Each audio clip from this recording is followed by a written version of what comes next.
Bonjour à tous. Aujourd'hui, après l'électricité et l'optique, on va parler du magnétisme dans les matériaux. Alors je sais qu'en général on parle d'abord d'électricité, puis de magnétisme, puis d'électromagnétisme pour aborder l'optique, mais vous verrez qu'aucune des notions vues dans cet épisode n'était nécessaire pour comprendre ce dont on parlait dans l'épisode sur les propriétés optiques.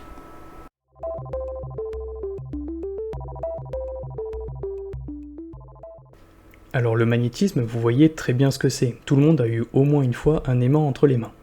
Ce phénomène est connu des humains depuis des siècles, l'exemple typique étant la boussole chinoise utilisée dès le XIe siècle. Il fut observé bien plus tôt suite à la découverte de pierres capables d'attirer le fer, riches en magnétite, dans diverses régions du monde et à diverses époques, dont notamment au site de Magnésie du Méandre, en Anatolie, l'actuelle Turquie, d'où vient le nom de cette pierre ainsi que celui de ce curieux phénomène. Il y a 2600 ans, Thalès discutait déjà de ce phénomène en essayant de comprendre son origine. Il supposait la présence d'une âme propre à l'aimant, expliquant sa capacité à déplacer des objets. Bien entendu, cette hypothèse envisageable à l'époque est aujourd'hui totalement désuète. On connaît bien l'origine des comportements magnétiques de la matière, ce sont encore une fois les atomes qui sont responsables. Mais avant d'en parler, faisons une petite parenthèse sur quelques notions de magnétisme. Prenons une bobine de cuivre, comme un solénoïde, plaçons à côté une boussole, puis faisons circuler un courant électrique dans la bobine. On constatera alors que la boussole change d'orientation. Certains d'entre vous le savent déjà, ce qu'on vient de faire, c'est un électroaimant. En faisant circuler un courant électrique dans la bobine, on crée un champ magnétique tout autour, représenté comme ça. Mais pourquoi est-ce qu'on génère ce champ ? Le principe est en fait très simple. Vous vous rappelez des équations de Maxwell évoquées dans la vidéo sur la lumière ? Parmi ces lois, l'une indique qu'une charge électrique en mouvement génère autour d'elle un champ magnétique. Or, le courant électrique, on l'a déjà vu, ce sont des électrons et donc des charges électriques en mouvement dans un milieu conducteur. C'est donc le déplacement en spirale des électrons dans la bobine qui la transforme en un aimant. Le champ magnétique H, parfois appelé excitation magnétique, créé par la bobine, exprimé en ampères par mètre, se détermine avec la longueur L de la bobine, le nombre N de boucles ou spires et l'intensité I du courant qui la traverse. Ce qui va nous intéresser pour les propriétés magnétiques, ce n'est pas tant la création de ces champs que la réponse des matériaux qui y sont soumis. Plaçons dans la bobine un morceau de matière. Ces constituants sont assimilables à de petits aimants avec leur champ propre que l'on appelle un moment magnétique, dont l'unité est l'ampère mètre carré. Sous excitation, les moments magnétiques vont s'aligner suivant les lignes de champ, comme des petites boussoles. Le cumul de ces moments magnétiques, ramenés au volume du matériau, donne ce que l'on nomme l'aimantation. C'est le champ que crée le matériau à cause de l'excitation H. Notée M, exprimée elle aussi en ampères par mètre, elle est donnée par cette relation toute simple où l'on voit apparaître un nouveau terme, μR. C'est la perméabilité magnétique relative du milieu. Homologue de la permittivité relative, elle décrit l'intensité de la réponse des constituants à l'excitation. Plus cette valeur est élevée, plus l'aimantation est importante. Voici quelques valeurs de perméabilité magnétique relative. À noter que ces valeurs ne sont pas des constantes. Elles dépendent très souvent de l'intensité du champ appliqué, mais pour des champs faibles comme ceux couramment rencontrés, on peut les supposer constantes. L'expression de l'aimantation est souvent réécrite comme ça. Ce terme, qui, est ce que l'on appelle la susceptibilité magnétique du matériau. Étant une simple réécriture de la perméabilité relative, elle est elle aussi dépendante du champ H et implique la même chose. Plus elle est élevée, plus les constituants sont sensibles au champ appliqué. L'aimantation M créée dans le milieu s'ajoute au champ H qui la traverse déjà et induit la formation d'un champ global dans le bout de matière que l'on appelle l'induction. Notez B, son intensité est exprimée en Tesla et elle s'écrit de cette manière. On y voit bien l'addition des deux champs M et H. Comme l'aimantation s'écrit déjà selon l'excitation H, on peut réécrire l'induction en faisant apparaître μR et μ0, la perméabilité magnétique du vide, qui est, comme la permittivité diélectrique du vide ou la vitesse de la lumière dans le vide, une constante fondamentale de l'univers. Donc, pour résumer, une source magnétique génère un champ magnétique H, nommé excitation magnétique. Un milieu soumis à une excitation magnétique y répond par une aimantation M, correspondant à l'addition, ramenée au volume, des moments magnétiques de chaque constituant. Et le couplage de l'excitation et de l'aimantation forme depuis le matériau un champ induit, dont l'intensité s'exprime en Tesla. Alors pour être exact, l'induction représente la densité de flux magnétique. Un point important dont j'ai à peine fait allusion, mais qu'il faut savoir, c'est que tous les matériaux, et même plus globalement tous les milieux, réagissent au champ magnétique, même si votre aimant ne se colle pas dessus. Ils y réagissent tous, mais de façon différente.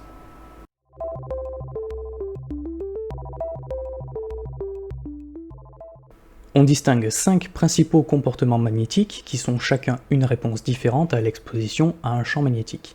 On a le diamagnétisme, le paramagnétisme, le ferromagnétisme, l'antiferromagnétisme et le ferrimagnétisme. Comme évoqué plus tôt, ces comportements s'expliquent à l'échelle atomique, mais comme ça fait intervenir de la mécanique quantique et que les origines sont multiples, on va se passer des détails.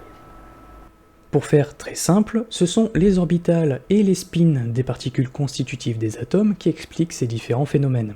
Alors le spin, notion de base en mécanique quantique, désigne très grossièrement le fait qu'une particule comme l'électron est un petit aimant qui ne peut avoir que 2 aimantations, plus 1,5 ou moins 1,5. Sur une même orbitale, on ne peut avoir que 2 électrons de spin opposés qui en conséquence annulent globalement leurs moments magnétiques respectifs. Ainsi, selon les combinaisons des différents moments magnétiques au sein de l'atome et leurs interactions, on observera les différents comportements présentés juste avant. Le premier est donc le diamagnétisme qui s'observe dans absolument tous les milieux, mais qui est surpassé par tous les autres phénomènes quand ils apparaissent. Alors même si c'est très simplifié, on peut représenter les électrons autour du noyau comme des charges qui suivent une boucle. Ces charges en mouvement génèrent un moment magnétique. Dans certains cas, comme avec l'hélium, qui a un nombre pair d'électrons, ces moments magnétiques s'annulent, on n'a donc pas de moment magnétique résultant. Mais l'application d'un champ extérieur va modifier la course des électrons, générant globalement un moment faible et opposé au champ appliqué. Ils vont donc s'aligner en s'opposant aux lignes de champ, mais dès que le champ s'arrête, ils reprennent une orientation aléatoire, notamment à cause de l'agitation thermique. L'aimantation n'est donc pas maintenue. La susceptibilité magnétique des diamagnétiques est faible et négative, généralement comprise entre -10-6 et -10-5. Les supraconducteurs sont des diamagnétiques parfaits dont la susceptibilité vaut en principe -1. Le champ magnétique créé dans le matériau s'oppose exactement au champ magnétique externe appliqué, ce qui explique le phénomène de lévitation magnétique. Pour les diamagnétiques plus classiques, la lévitation est envisageable si les champs sont suffisamment intenses. André Geim, qui découvrit le graphène en 2004, ce qui lui valut le Nobel de physique de 2010, fit léviter en l'an 2000 une grenouille dans un champ de 16 Tesla. C'est énorme, ce qui lui valut de remporter le prix Ig Nobel la même année. D'ailleurs, c'est la seule personne à avoir remporté ces 2 prix. A l'inverse, quand les constituants du milieu disposent d'un petit moment magnétique permanent, par exemple car il y a un nombre impair d'électrons et que le dernier, non appareillé, n'a rien pour s'opposer au moment magnétique induit par son spin, ils vont s'orienter dans le même sens que le champ impliqué, en surpassant la force opposée vue juste avant. Ils sont alors dits paramagnétiques. Là encore, la faiblesse de l'aimantation induite fait que lorsqu'on arrête d'appliquer le champ externe, les constituants retrouvent une orientation aléatoire. Les valeurs de susceptibilité magnétique sont encore une fois très faibles, mais positives, comprises entre 10-5 et 10-3. Qu'elles soient positives ou négatives, on voit bien dans ces 2 cas que les susceptibilités sont très faibles et donc que les perméabilités relatives sont très proches de 1, comme évoqué dans la vidéo sur les propriétés optiques. De tels matériaux sont dits amagnétiques car les effets des champs magnétiques externes sont négligeables, mais pas inexistants. Passons maintenant au plus gros morceau, le ferromagnétisme. C'est un paramagnétisme puissant qui se conserve même après le retrait du champ externe, et qui peut même se produire spontanément. Encore une fois, si l'origine exacte est complexe, le concept général est simple. Les constituants ferromagnétiques ont un fort moment magnétique permanent, suffisant pour agir sur leurs voisins à grande échelle, permettant d'aligner tous les constituants ensemble en s'influençant mutuellement. Par exemple, dans le cas du fer, il cumule dans une de ses couches 2 électrons non appareillés orientés dans le même sens, ce qui procure un très fort moment magnétique à chaque atome du réseau cristallin. C'est pour ça qu'il attire les aimants. Les susceptibilités sont bien entendu positives et très supérieures à 1. Le fer pur, par exemple, est à environ 5000. Ces matériaux extrêmement importants pour l'industrie se distinguent en 2 catégories, les ferromagnétiques doux et les ferromagnétiques durs. Pour en parler, il faut tracer l'évolution de la valeur de leur aimantation M en fonction du champ magnétique H appliqué. C'est donc un tracé de la réponse en fonction de l'excitation magnétique. Prenons un morceau de fer dont l'aimantation est nulle, car ces moments magnétiques sont orientés de manière aléatoire et qu'il est loin de tout champ magnétique. Il n'attire pas d'autres morceaux de fer. On se situe donc là sur l'origine du repère. En le soumettant à un champ magnétique H de plus en plus intense, l'aimantation va logiquement augmenter puisque les atomes de fer sont de plus en plus nombreux à s'aligner, comme des petites boussoles. Cette aimantation grimpe de façon non linéaire et sa pente vaut la susceptibilité magnétique. Elle monte ainsi jusqu'à une valeur limite à laquelle tous les atomes sont orientés suivant le champ externe. C'est l'aimantation à saturation MS. À partir de là, on aura beau augmenter le champ H appliqué, l'aimantation n'augmentera plus. Maintenant, si on ramène le champ H à 0 jusqu'à en éteindre la source, le métal ferromagnétique restera aimanté, car les atomes s'influencent mutuellement et conservent en partie l'orientation qui leur a été imposée. Cette valeur est nommée aimantation rémanente. C'est cette aimantation qui maintient votre magnète sur le frigo. Maintenant, si on applique de nouveau graduellement un champ magnétique, mais cette fois opposé au premier, l'aimantation va diminuer petit à petit, puisqu'on force les atomes à se retourner. À un moment, il y a statistiquement autant d'atomes de fer dans une direction que dans l'autre, l'aimantation devient nulle. La valeur du champ H appliqué pour atteindre ce point est le champ coercitif. Si on continue d'augmenter le champ opposé, on va atteindre là aussi un palier d'aimantation à saturation de valeur absolue égale à la précédente. Et si maintenant on alterne de nouveau le champ appliqué, on va suivre le même trajet de façon symétrique. À H égale 0, on atteint l'aimantation rémanente, à M égale 0, le champ coercitif, et à forte excitation, l'aimantation à saturation. Cette forme est ce que l'on appelle le cycle d'hystérésis du ferromagnétique. C'est cette boucle, et notamment la valeur du champ coercitif, qui permet de distinguer les types de ferromagnétiques. Les doux ont un cycle étroit, ce qui est associé à un faible champ coercitif. Il est plus facile d'annuler leur aimantation, ça requiert peu d'énergie. Alors que les durs ont un cycle très large, avec de forts champs coercitifs. Il est difficile d'annuler leur aimantation, ça requiert beaucoup d'énergie. Attention par contre, les valeurs d'aimantation, qu'elles soient rémanentes ou à saturation, donc à quel point l'aimant va accrocher sur le frigo, elles sont totalement indépendantes de ces notions de dur ou de doux. On va avoir des ferromagnétiques doux qui vont avoir une meilleure aimantation que certains durs. On le voit bien sur cette carte de propriété. Les valeurs d'aimantation rémanente varient grosso modo d'un facteur 10 entre les extrêmes, là où on compte plusieurs ordres de grandeur d'écart pour les champs coercitifs. On retrouve les doux pour des champs coercitifs très inférieurs à 1000 A par mètre et les durs bien au-delà. Le faible champ coercitif des ferromagnétiques doux permet de facilement changer l'orientation de l'aimantation, ce qui s'avère très utile pour les systèmes magnétiques alternatifs, comme les électroaimants industriels, les transformateurs électriques ou les sources à haute fréquence. Ils vont peu chauffer tant que les fréquences restent tolérables. Au-delà du mégahertz, l'emploi d'alliage est compliqué, il vaut mieux faire appel à des céramiques. Le fort champ coercitif des ferromagnétiques durs permet au contraire d'assurer le maintien de l'aimantation à long terme malgré les variations de l'environnement, ce qui est top pour les aimants permanents, comme ceux des boussoles, mais aussi ceux des microphones et haut-parleurs et ceux des moteurs électriques. A noter que la température influe sur l'état magnétique du matériau. Passé une certaine valeur, dite température de Curie, Pierre Curie en étant le découvreur, l'agitation thermique est trop importante et prend le pas sur l'aimantation, la supprimant. Le matériau devient donc paramagnétique. Voici quelques-unes de ces températures. Alors pour les matériaux à composition variable comme les ferrites ou les alnicos, la température indiquée est une moyenne puisque la température de Curie exacte va dépendre de la composition exacte. Maintenant, il y a une question qu'on peut se poser. Pourquoi est-ce qu'un morceau de fer n'est pas systématiquement un aimant s'il est ferromagnétique? Ces atomes ont de forts moments résultants. Pourquoi est-ce qu'ils ne s'alignent pas tous spontanément dans la même direction? Contrairement à ce que j'ai pu montrer plus tôt avec l'étude de la boucle d'hystérèse, l'orientation des moments magnétiques dans les ferromagnétiques n'est pas réellement aléatoire lorsque l'aimantation est nulle. On est plutôt dans le cas du champ coercitif. Il y a des orientations qui s'opposent et s'annulent mutuellement en formant des couches alternées ou des boucles dans le milieu. Les domaines de même aimantation sont appelés des domaines de Weiss, découverts par Pierre Weiss. Cet état en domaine est privilégié à l'état tout aimanté pour de simples raisons énergétiques. L'énergie magnétique ED contenue dans un domaine est proportionnelle à son volume, donc plus le domaine de Weiss est petit, plus l'énergie est minimisée et inversement. La limite à ce raisonnement, qui impliquerait des domaines infiniment petits pour une énergie minimale, c'est l'énergie des parois EP des domaines.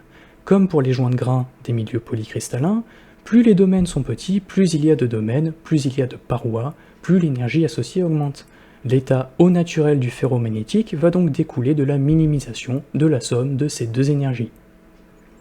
Et puisqu'on parle de polycristallin, il faut bien faire la distinction entre les domaines de Weiss et les grains du ferromagnétique.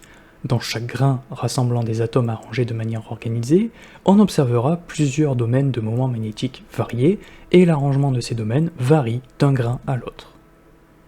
Petit conseil qui découle de l'étude de ces domaines de Weiss, si on veut conserver le magnétisme d'un aimant dans le temps, face au champ terrestre, à l'agitation thermique ou à d'autres sources, il faut fermer la boucle avec un morceau de fer ou tout autre ferromagnétique tout, qu'on appelle alors un préservateur. Voilà pour le ferromagnétisme.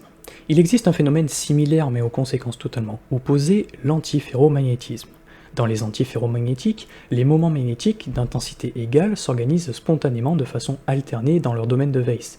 Ils sont dits antiparallèles. Ainsi, malgré l'ordre magnétique présent dans le milieu, le total apparaît non aimanté même sous excitation. Ça s'observe principalement pour des composés céramiques à base de métaux de transition, bien que le chrome pur présente lui aussi ce comportement.